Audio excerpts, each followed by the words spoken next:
¿Qué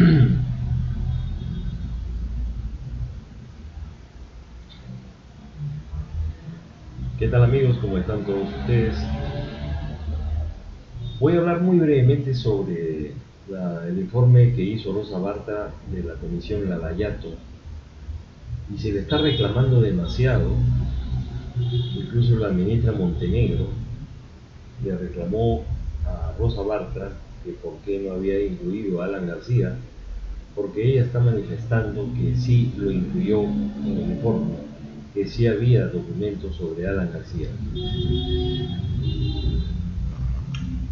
La ministra Montenegro también le dijo que reconsidere eso, le mandó por escrito, que reconsidere a Alan García y a este señor Nava.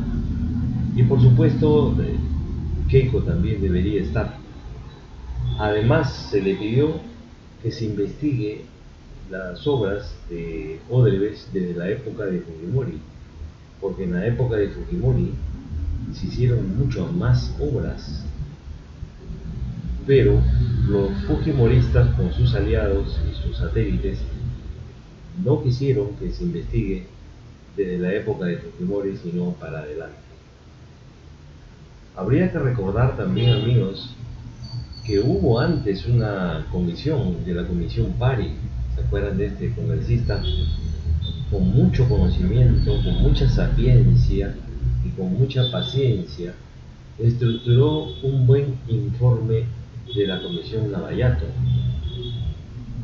muy detallado, en la que sí se incluían a personajes que deberían pagar por sus cosas, pero lamentablemente no fue aceptado el informe Pari, la Comisión Pari de Lavallato, y se lo entregaron a la nueva comisión, a Rosa Bartra, y esto es lo que pasó. Y se gastaron más de 6 millones de soles aproximadamente, si no es más. Bueno, ya todos sabemos, toda la ciudadanía sabe que este partido, pues, de Fuerza Popular, está acostumbrado a hacer esas cosas, ¿no?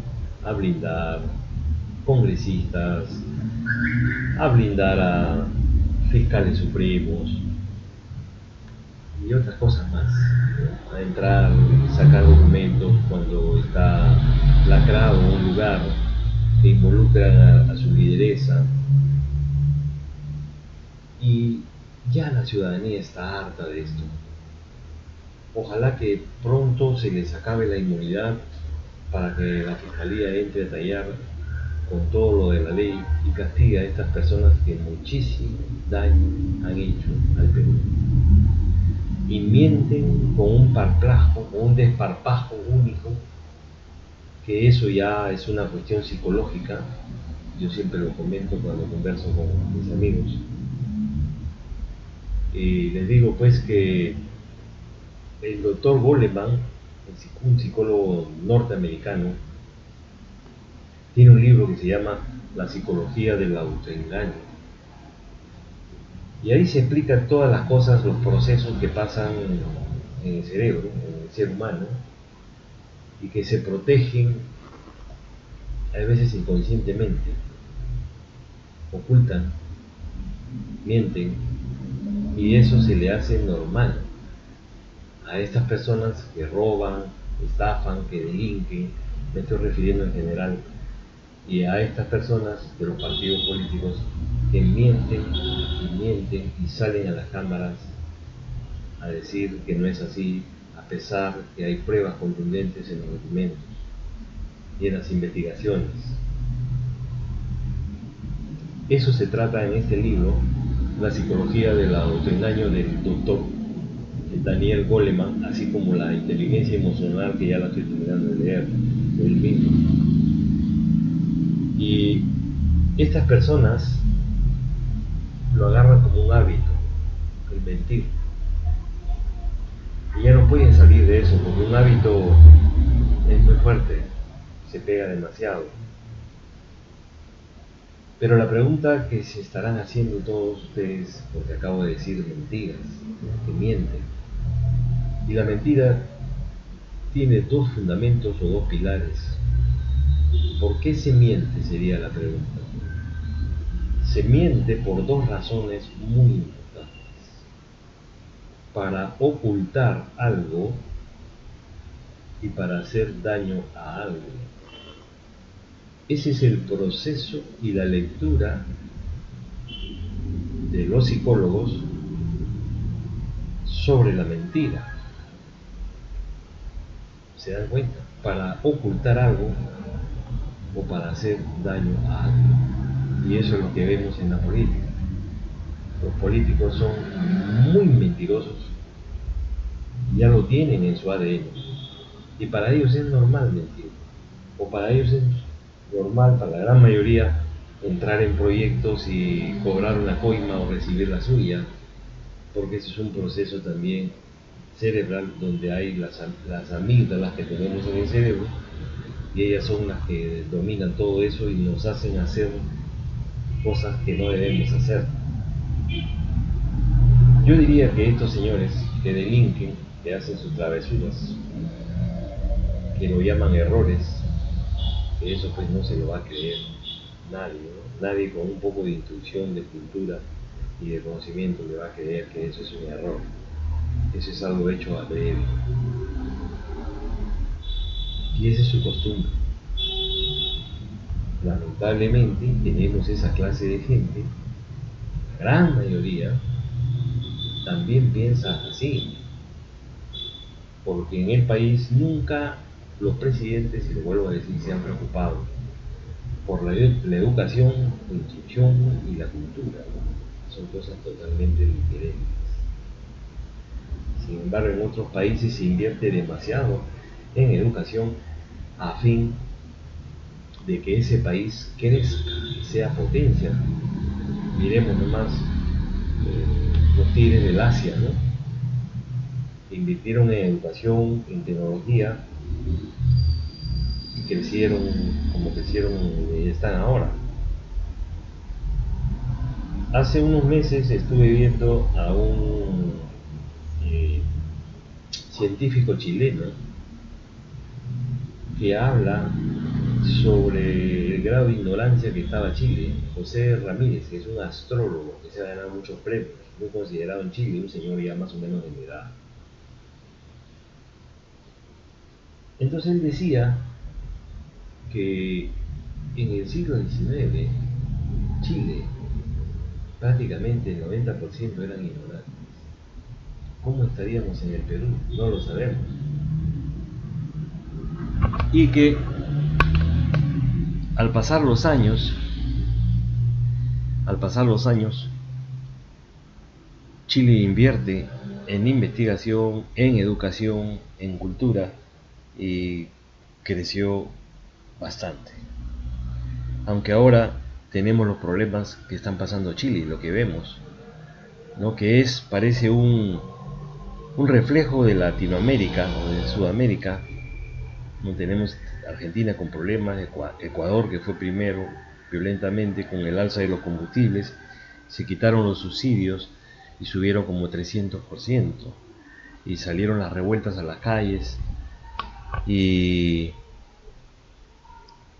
el pueblo venció y el presidente de Ecuador tuvo que retroceder. Argentina está en una crisis tremenda. Eso fue Ecuador. Ahora le tocó a Chile por el alza del pasaje, que fue algo de, ¿cuánto dijo? 30 pesos, 30.000 pesos, algo así. Y se ocasionó un caos tremendo porque los chilenos ya estaban hartos de lo que estaba pasando en su país. Sin embargo, el presidente de Chile, el señor Piñera, que es un multimillonario y empresario, que al menos en su gobierno no se le ha encontrado que ha robado o que ha coimeado, porque no necesita,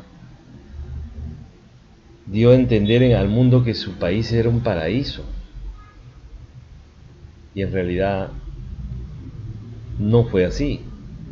Vemos hasta ahora las revueltas que están pasando, a pesar que ha habido aumentos de dinero, que sacando la cuenta, el equivalente hablaron algo de 350.000 pesos para nivelar el sueldo mínimo, y ese aumento fue de 68 dólares nada más, porque el chileno gana entre 425 y 500 dólares, es su promedio. Y este aumento que dio Piñera ha sido un promedio de 68 dólares, porque un peso está a 0.004 soles peruanos. 350.000 por esa cantidad lo multiplicas y te da algo de 1.600 y pico, pero de acuerdo al sueldo, esa diferencia es 68 dólares de aumento. Entonces Chile no está en una buena condición, y ya lo dije anteriormente, que la educación es muy cara y los sueldos son muy bajos, ya lo comenté la otra noche, y el chileno está estresado con todos esos problemas porque el 75% son formales, y como no tienen más ingresos y no hay prácticamente informalidad, no tienen dónde refugiarse. Eso ya lo manifesté la otra noche, y tienen que vérselas como sea, ¿no?, para poder sobrevivir. Sin embargo, aquí en el Perú el 75% son informales, su sueldo mínimo es menor, pero tienen la cuestión de que se pueden recursear en las calles como ambulantes, como taxistas o mototaxistas, o llevando alimento, ¿no?, a un sitio y a otro, y ganan su platita, y muchas veces como ambulante ganan más que trabajar en un lugar. Y eso ya lo he comentado, que un ambulante fácil se saca 80, 90, hasta 100 soles diarios para el bolsillo. Ponle a 60 soles, nada más son 1.800. Si fueran 100 serían 3.000. ¿Y quién gana 3.000 aquí en el Perú como sueldo mínimo, o 2.500 o 1.500? Nadie. Pero podemos recursearnos, lo que no pasó en Chile. Y otra cosa, otro fenómeno, es que estos jóvenes que han salido y que a hacer disturbios y a quemar y a destruir, que eso yo no lo comparto. O sea, respeto sus luchas por esas reivindicaciones, ¿no?, para que exista mejor igualdad. Su salud es mala, la atención en salud es mala, estamos iguales acá. Las AFP fueron una estafa, porque a ellos, cuando traen a Chile este sistema de AFP, les dicen más o menos que iban a ganar entre el 60 y 65% de su sueldo actual. ¿Y qué pasó? No es así. Están ganando un promedio de 30%. O sea, fue una estafa. Y así Fujimori, sabiendo todas estas tonterías, lo trajo al Perú para estafar con Boloña, que ya se murió, para estafar a todos los peruanos. Y esas pensiones de los peruanos son paupérrimas, míseras, por no decir otro epíteto, que prácticamente, si los jubilados no tienen cómo recursearse o cómo poder traer más dinero a su casa, se van a morir de hambre. Porque ya lo comenté, el jubilado, desde que saca su primera pensión hasta que se muere, no le aumentan un solo sol. En Chile ya acaban de hacer un aumento para los jubilados para nivelarlos. Y eso es lo que yo siempre digo, que acá en el Perú también se debe hacer.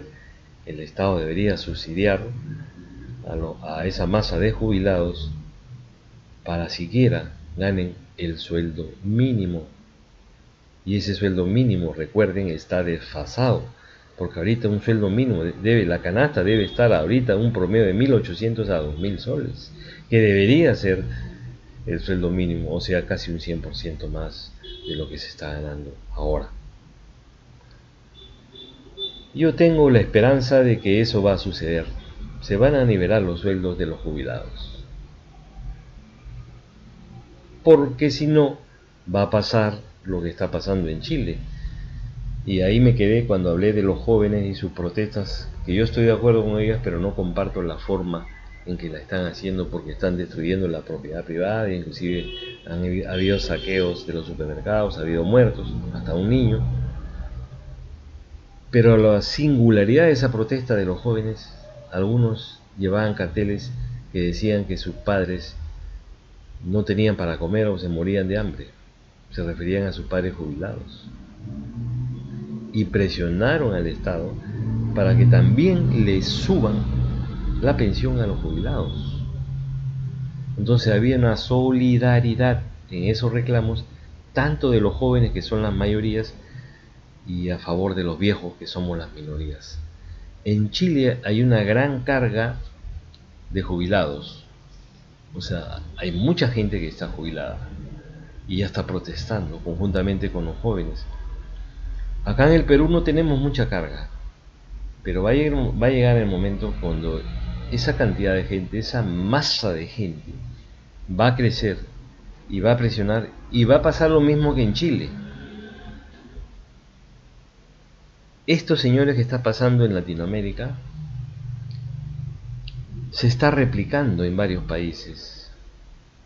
¿Y eso qué es? Simplemente la psicología de las masas. Las masas influyen en otros. Y esos otros entran a esa masa que está moviendo, que está saliendo a las calles y haciendo desmanes y gritando y pidiendo.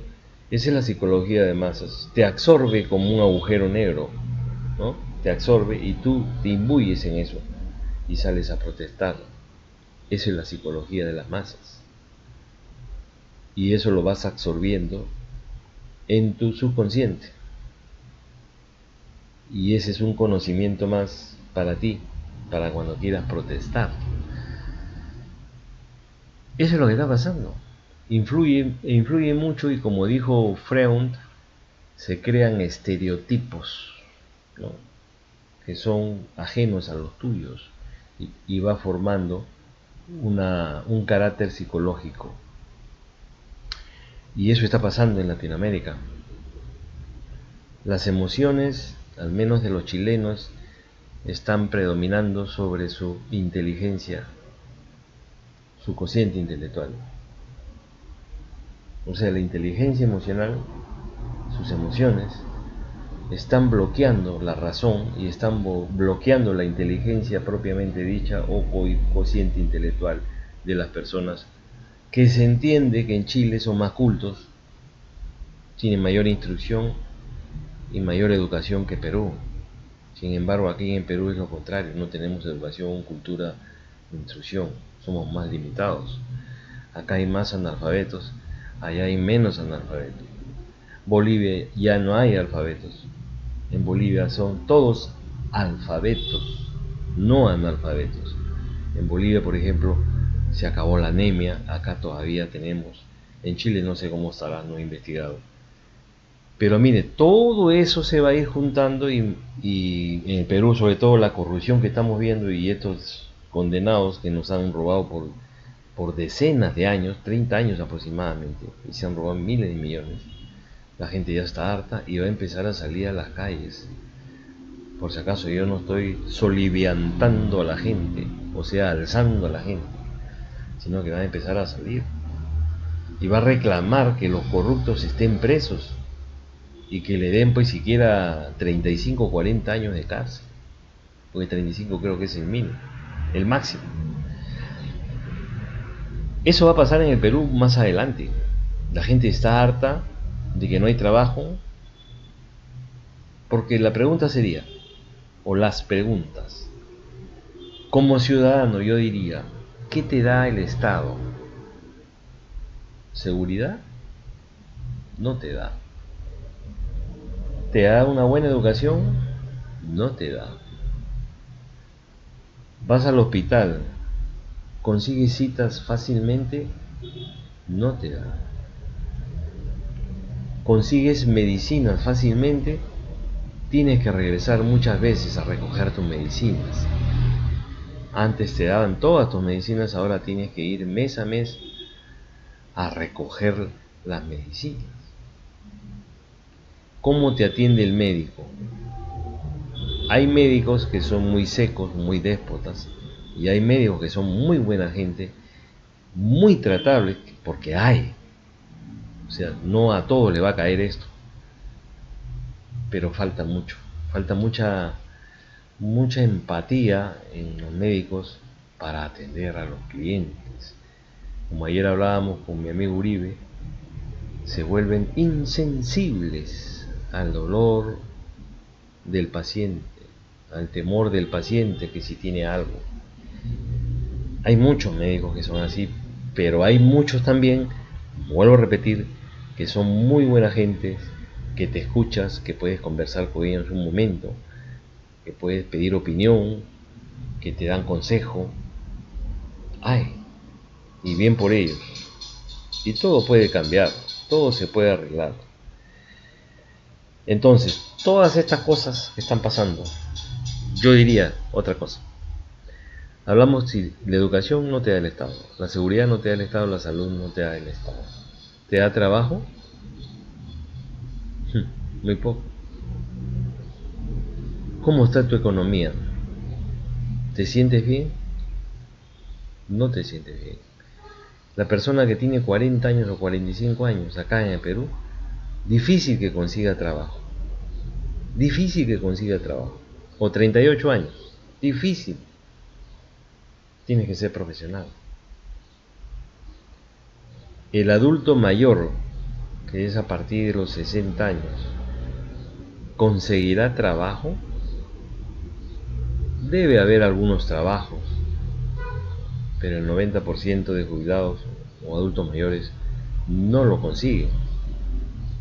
Es escasísimo, porque acá no protegen pues al anciano y no protegen mucho al niño. Recién se están haciendo cambios con el niño. Sin embargo, en otros países la prioridad es el anciano y el niño, inclusive los animales. Y tú te vas a Estados Unidos a la edad que uno tiene y consigues trabajo. Me consta por un familiar muy cercano a mí. Consiguió trabajo inmediatamente y empezó ganando $8 la hora, le subieron $10 la hora, $12 la hora y terminó con $15 la hora. Un adulto mayor, mucho mayor, y ganaba $4.500 mensuales. ¿Qué adulto mayor gana en Perú $4.500 con su trabajo? Todo eso tiene que ir cambiando. Ese cambio tiene que haber.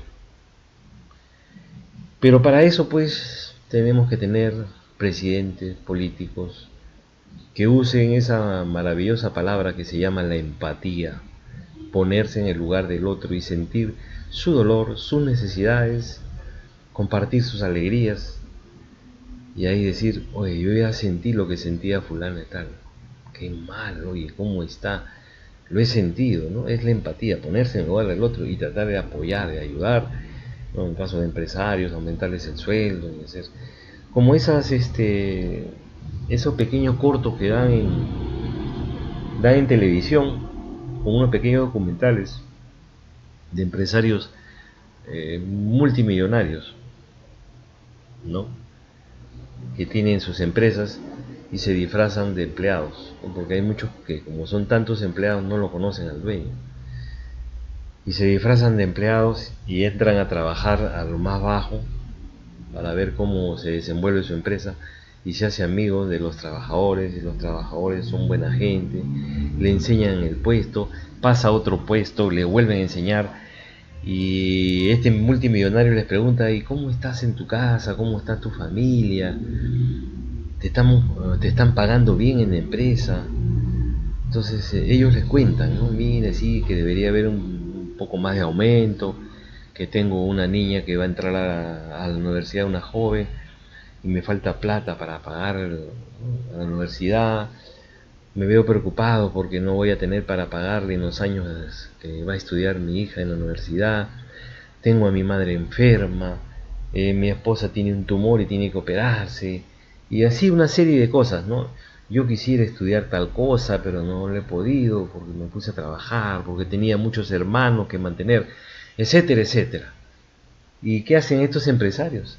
Después reúnen a toda esa gente, a todos sus empleados, en un salón muy grande, con sus micrófonos inalámbricos y sus grandes parlantes, que sale pues el sonido cuadrafónico, ¿no? Y los expectantes están mirándolo.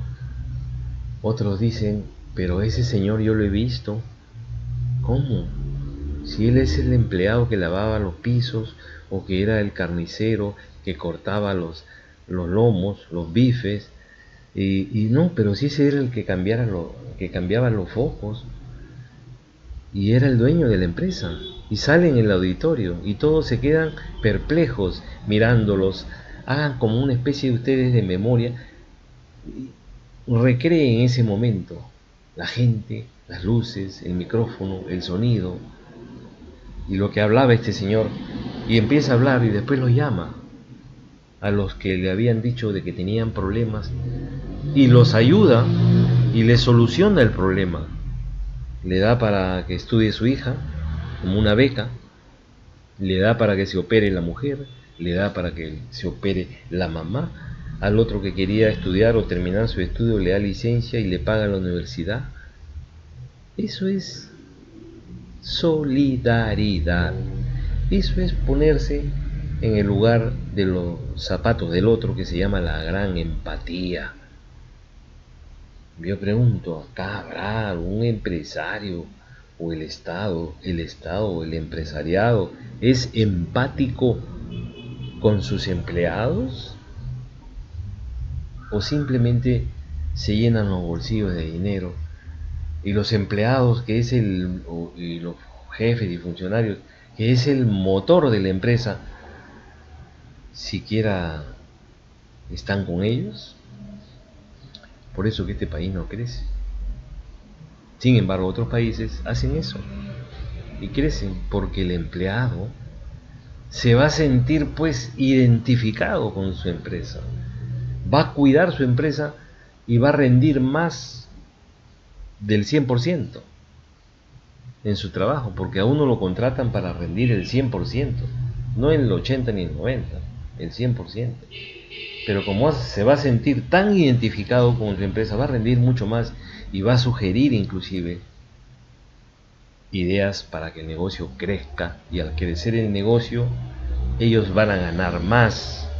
Eso es lo que no entiende el empresariado. Y esos son los problemas también en Chile, ¿eh? Lo que estoy hablando es parecido, ¿eh? Así que, señores, nos espera un camino muy largo y muy gris lo que se viene, porque hay una psicología de masas a través de latinoamericana, y eso va repercutiendo en la psiquis y en el subconsciente de las personas, y después explotamos, porque las emociones van a detener y a nublar la razón, y eso puede pasar en cualquier momento, ¿no? La emoción puede estar en la calle, puede estar en tu casa, en un micro, en un ómnibus, y se arma un problema y tú inmediatamente explotas, porque la emoción viaja más rápido que la razón en la cuestión química de la orden que te manda el cerebro. Por eso que uno debe aprender a que primero llegue el aviso de la razón y después llegue el aviso de la emoción, porque ahora es al revés: primero llega la emoción y después llega el aviso de la razón, y ahí dices, pucha, la fregué, ¿no? Por eso hay que saber controlar eso, para que no reacciones de una forma equivocada. Y la técnica es sencilla, que yo le he explicado hace meses. Simplemente, cuando tienes algún problema, cualquiera que sea, respira un poco, respira un par de veces siquiera, para darle tiempo al cerebro que te mande el aviso de la razón. Después va a llegar la emoción, que es la que explota, pero no va a tener efecto. Son consejos que te doy. Bien, amigos, aquí terminamos, y comparte este video, y recuerda que la verdad te hará libre, y el conocimiento, si no se expresa, si no se dice, no sirve para nada. Muchas gracias.